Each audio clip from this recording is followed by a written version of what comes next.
तो जैसे सावन पे कहते हैं कि कुछ काम करने चाहिए, जी। और कौन कौन से ऐसे काम है जो हमें स्टार्ट करने चाहिए, या कौन कौन से ऐसे काम है जो हमें नहीं करने चाहिए सावन में? सावन का महीना भौतिक सुखों का नहीं है, आध्यात्म होने का है। ठीक है। सावन के महीने में हमें घर, गाड़ी, बंगला इन चीजों की तरफ नहीं भागना चाहिए। सावन के महीने में आपको पूजा पाठ करनी चाहिए, आपको दान पुण्य करना चाहिए, क्योंकि ये महीना आप जितना ज्यादा भोलेनाथ की एनर्जीज को ले सकते हैं, उनकी पूजा पाठ कर सकते हैं, उनको अपने पास पा सकते हैं। तो ये बाकी तो भौतिक सुख है, जब मर्जी लीजिएगा।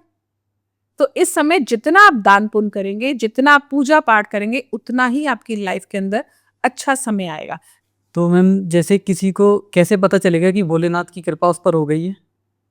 कैसे पता चलेगा? जी। जब आप अपने आप को इस भरी दुनिया के अंदर भी आपको लगे ना कि आप अपने आप को कुछ अलग स्पेशल फील कर रहे हो, तब समझ लेना भोलेनाथ आपके साथ है। राजा होता है ना जी। वो अपने आप को एक अलग समझता है कि हाँ मेरे अंदर बहुत कुछ है, कि मैं राजा हूं।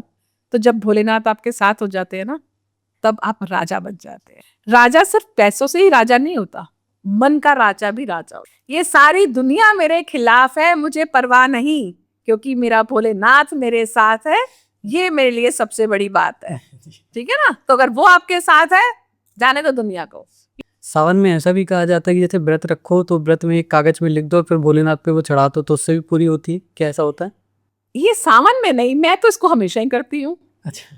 मेरे को अगर किसी चीज का हल नहीं मिलता तो मैं तो ये सावन का इंतजार नहीं करती। अगर मुझे किसी चीज का हल चाहिए और मैं दुविधा के अंदर हूँ कि मैं क्या करूं, मुझे हल नहीं मिल रहा, तो मैं तो पर्ची बनाती हूँ, उस पर लिखती हूँ और भोलेनाथ के आगे 2 पर्ची डाल देती हूँ कि अब जो भी इसमें से पर्ची उठेगी, ये मैं जिम्मेवार नहीं हूं, आप जिम्मेवार हो।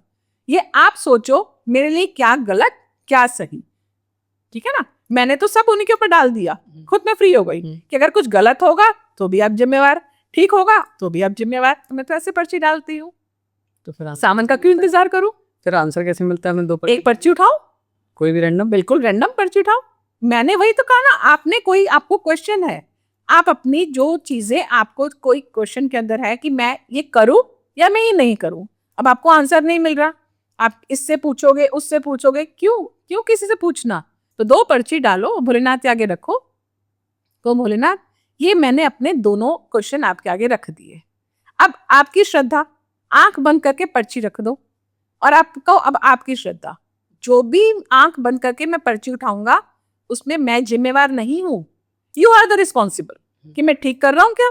और पर्ची उठा लो, देखो आंसर कैसे नहीं निकलता। ये तो बहुत ही अच्छा तरीका आपने बताया। ये तरीका है। मैंने तो जिंदगी में बहुत सारे ऐसे फैसले लिए हैं, बहुत फैसले लिए हैं। बड़े से बड़ा फैसला मैं ऐसे लेती हूँ कि मैं ये करूं या मैं नहीं करूं, और फिर मैं क्लियर कह देती हूँ I am not responsible for this. अच्छा हो रहा है गलत हो रहा है, आप हो जिम्मेवार। दुनिया मुझे नहीं कुछ कहे, जो कहेगी आपको कहेगी। अगर मेरा नाम होगा तो भी आपका नाम होगा, मेरी बदनामी होगी तब भी आपको सुननी पड़ेगी। अब आप क्या चाहोगे, बेटी का नाम हो या बेटी बदनाम हो? तो कौन पिता चाहेगा बेटी बदनाम हो?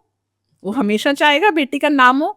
तो फिर जब आप शुरुआत में आई थी तो आपने बोला था कि सब भोलेनाथ को छोड़ दिया है, तब उतना एहसास नहीं हो रहा था, और आपकी बातों से एहसास हो रहा है कि सच में कोई नहीं, भगवान भोलेनाथ की कृपा है जो बोल रही है। मैंने आपने बोल दी है। आपने कहा भोलेनाथ आपके कौन है, मैं कहा भोलेनाथ मेरे गुरु हैं, मेरा गुरु है। तो वाकई ही मेरा गुरु है।